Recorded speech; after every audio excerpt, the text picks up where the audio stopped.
Dari depan sampai belakang tuh rata. Bener, ini warnanya rapi, rata. Oke, itu tadi adalah ciri-cirinya yang bagus dan benar. Yang di sampingnya ada merah-merahnya. Tapi ini belum putih banget ya. Belum, masih agak Pertama aja kotor. udah juara 3, Iya. apalagi kalau putih ya, the best. Oke kok, untuk size segini ya, tadi size 40 sampai 45 cm itu udah bekal untuk dijadikan indukan. Sebetulnya kalau kita ngomong cuma sekedar cukup tuh, Oke, karena ini tadi ada yang F1 dan impor, boleh tahu nggak kelebihan dari import dari F1 tuh kayak gimana? Lihatnya gimana? sebetulnya kalau kita langsung lihat langsung begini tuh, Hai teman-teman, assalamualaikum, welcome back to Ebi Sukai Channel 1000 Koi 1000 Warna. Sekarang sama Vita masih tetap ada di Jombang nih kita. Oke, kalau kalian lihat video sebelumnya, mungkin Mas Pian udah kesini ngobrol sama Koko Cuan tentang kolam-kolam. Nah, kalau udah ngobrol kolam-kolam tapi belum lihat ikannya kan belum afdal bagi sayur tanpa garam. So, sekarang aku lagi ada di depan ikan-ikan sama Koko Cuan. Halo Koko. halo.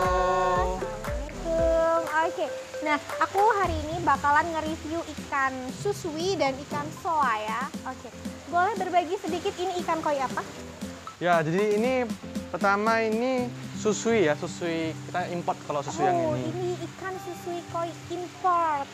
Kalau nggak salah tadi aku mengulik sedikit, ini adalah pernah memenangkan lomba kontes kemarin. Iya benar, kemarin di Kediri dapat ya lumayan dapat angka lah ya, dapat Kediri di coretan. Convention Hall. Iya benar. nanti kita ikut.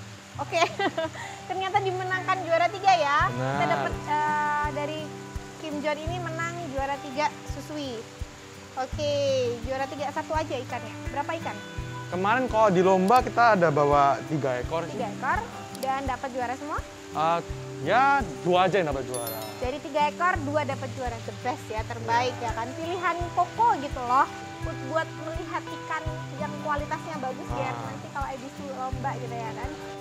Ya pertama kalau untuk susui sendiri sih ikannya tuh harusnya pertama lihat dari kepalanya ya. Jadi kepalanya tuh ada seperti kayak abu-abu kalau bagian atasnya kepala sini. Itu sebetulnya kalau makin bagus tuh makin putih. Jadi kalau bisa semakin putih semakin bagus, nggak ada hitam-hitamnya di bagian kepala.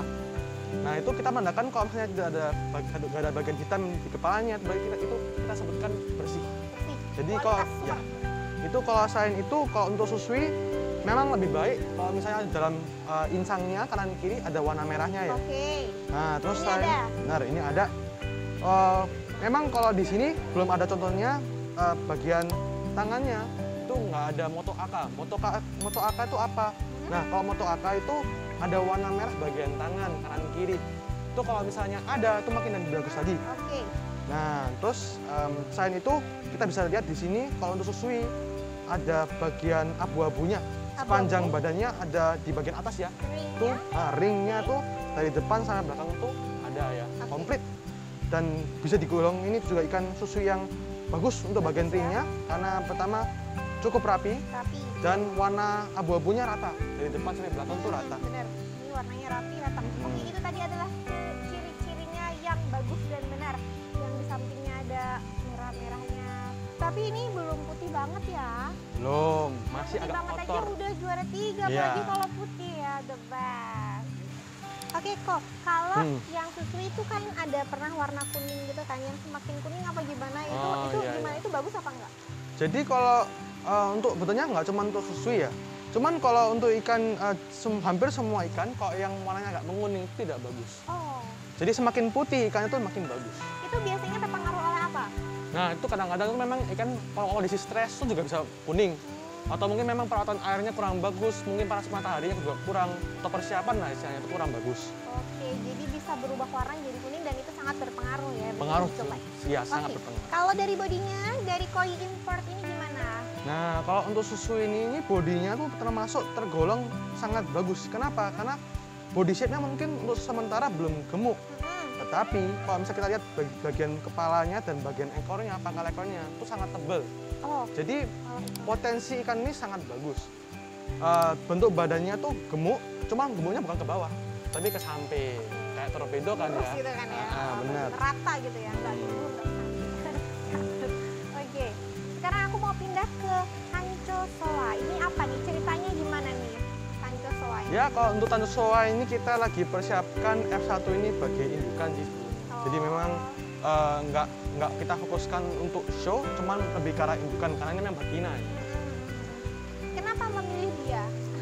Ya, untuk Tanjung Soa ini yang pertama keistimewaan dari Tanjung Soa ini tuh tanconya merahnya besar. Merahnya besar. Dan rata warna merahnya. Oke, walaupun dia nggak bulat ya. Nggak bulat, nggak ada masalah. Oke ya. Badannya juga sangat bagus ya, Oke, proporsional bajunya. banget. Ini bulky ya, ini Bulky. itu seperti Nah, ini bulkinya lebih bagus daripada kan dibandingkan Susui ya. Nah. Kelihatan gitu. Kelihatan banget kan. Terus selain itu warna putih ikannya juga bagus banget sih sebenarnya. Putih bersih. Nah, putih bersih. Memang mungkin kelemahan ikan ini kalau untuk sementara kita bisa lihat mungkin hitamnya belum jadi ya. Iya.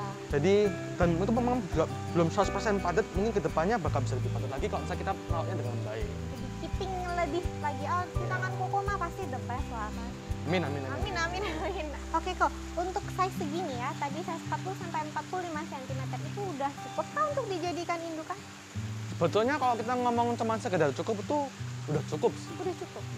Cuman sebetulnya kalau menurut pengalaman saya sih, ikan kalau yang di ukuran 50 cm, 55 cm yang dijadikan indukan itu hasil anakannya malah lebih banyak secara kuantitas. Untuk kuantitas anakannya pasti lebih banyak. Tetapi kalau ngomong kualitas, ikan yang kalau yang indukan dengan ukuran cuma segitu, itu menghasilkan kualitas yang kurang baik. Jadi ikannya tuh kurang bisa besar. Mungkin kalau untuk sementara, memang ikan ini menurut saya punya prospek untuk menjadikan lebih panjang.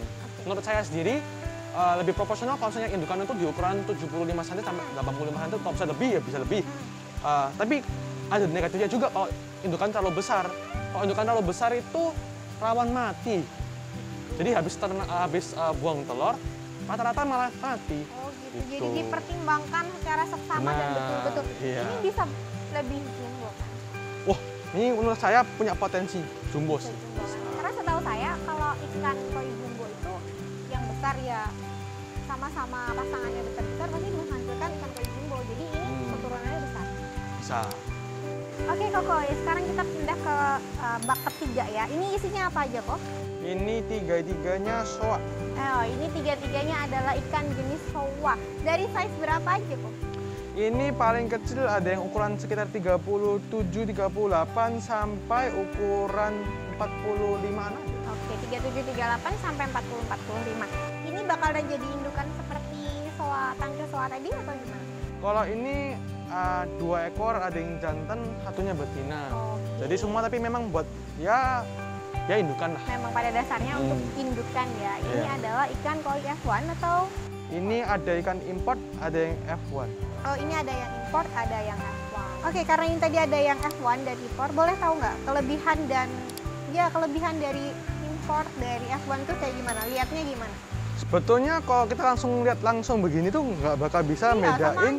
Iya, nggak bakal bisa bedain ikan import sama ikan F1. Nah, cuman kalau kita biasanya ngomong tentang ikan F1 dan ikan import, itu kelebihannya karena bloodline-nya. Jadi kalau misalnya ikannya itu punya bloodline yang bagus, rata-rata menghasilkan anakan yang lebih berkualitas. Itu dari warna merahnya, putihnya, kayak gitu ada bedanya nggak?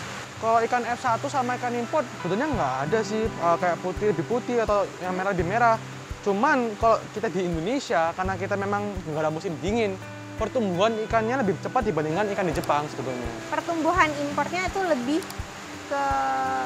lebih signifikan yang import daripada yang lokal? Kalau untuk bloodline-nya lebih signifikan ikan import. Tapi kalau misalnya untuk perkembangan day to day-nya, setiap harinya, karena kita di sini cuma ada musim dingin dan musim panas, ikan F1 itu malah biasanya lebih cepat, bukan karena bloodline-nya, tapi karena musimnya di sini. Oke, jadi F1 itu malah lebih cepat. Iya. Oke, Koko, terima kasih banyak Ya, atas informasi. Koko ini sebagai seorang handling breeder atau penghobi? Saya betulnya penghobi juga sih, penghobi ya, juga dealer juga. Oke, jadi penghobi, breeder, handling juga ya, lengkap pokoknya. Koko ini recommended banget ya. Kalian terima kasih atas Ya, terima informasi. kasih juga. Nanti main-main ke Ibis Sukoi ya. Pasti dong. Oke.